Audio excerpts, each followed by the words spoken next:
اور یہ ہے کہ کیا یہ دن جس کی یاد میں مناتے ہو، کیا اس کی زندگی میں بھی کبھی یہ دن آیا ہے کہ نہیں آیا ہے؟ صرف اتنے سے سوال کا جواب دے دو، کبھی اس کی زندگی میں بھی یہ دن آیا ہے کہ نہیں آیا؟ 40 سال پہلے کی بات چھوڑ دو اور 23 سال بعد کی بات کرو، جو نبوت کا زمانہ ہے۔ کیا 13 سال مکے میں، 10 سال مدینے میں میرے آقا نے کبھی یہ دن منایا ہے کہ نہیں منایا؟ کہتے ہیں تم گستاخ ہو، سوال کیوں پوچھتے ہو؟ ہم نے کہا معافی مانگ لیتے ہیں، لیکن اتنی بات تو بتلا دو کہ نبی کے بعد اس کائنات کے اندر کوئی نبی کا دوست بھی حکمران رہا ہے کہ نہیں رہا ہے؟ کبھی نبی کے یاروں کی بھی حکومت آئی ہے کہ نہیں آئی ہے؟ کبھی نبی کے دوستوں کا بھی اختیار ہوا ہے کہ نہیں ہوا ہے؟ اگر تمہارا عقیدہ یہ ہے کہ صدیق نبی کا کچھ لگتا تھا اور وہ 11 ہجری کو حکمران ہوا، 13 ہجری کو ان کی وفات ہوئی، تو اتنا تو بتلا دو 2 برس یہ دن ان کی زندگی میں آیا ہے کہ نہیں آیا ہے؟ اور پھر بتلا دو کہ فاروق کے بارے میں تمہاری رائے کیا ہے؟ 10 برس، سن 13 سے لے کر 23 تک، 24 تک وہ بھی حکمران رہا ہے 11 برس۔ کیا اس کی زندگی میں بھی یہ دن کبھی آیا ہے کہ نہیں آیا ہے؟ پھر 12 برس، اس کے بعد نبی کا اپنا داماد 2 بیٹیوں کا شوہر عثمان حکمران رہا ہے۔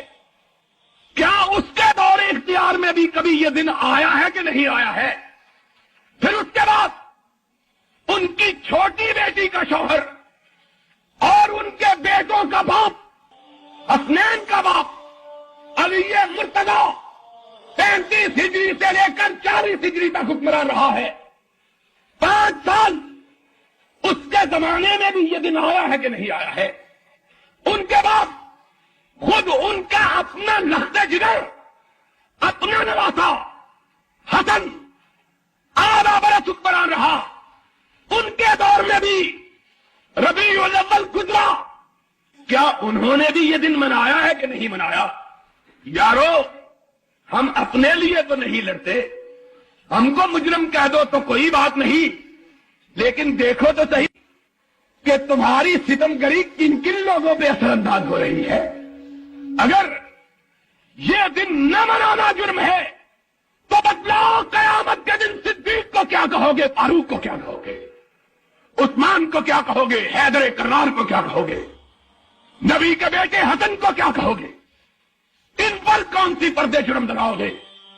جو اگر تم یہ کہو کہ ہم بھی اسی جرم کے مرتکب جس کے یہ مرتکب تھے، تو ہمارے نصیبے کا کیا کہنا کہ ہم بھی اسی صف میں کھڑے ہوں جس صف میں صدیق و فاروق کھڑا ہو؟ پھر اس سے بڑی ہمارے نصیبے کی بات کیا؟ لوگوں، آؤ انصاف کی بات کرو۔ آج تمہارا ملک اس بات کا متحمل نہیں ہے کہ معمولی باتوں کو، ان باتوں کو جن کو تم نے خود تراشا ہے، نہ قرآن میں جن کا ذکر، نہ محمد کے فرمان میں جن کا تذکرہ، ان باتوں پہ لڑ کے امت کو بانٹ رہے، امت میں تفرقہ پیدا کر رہے، امت میں خلفشار پیدا کر رہے، امت میں انتشار پیدا۔ آج امت کو اتحاد کی ضرورت ہے، آج امت کو اتفاق کی ضرورت ہے۔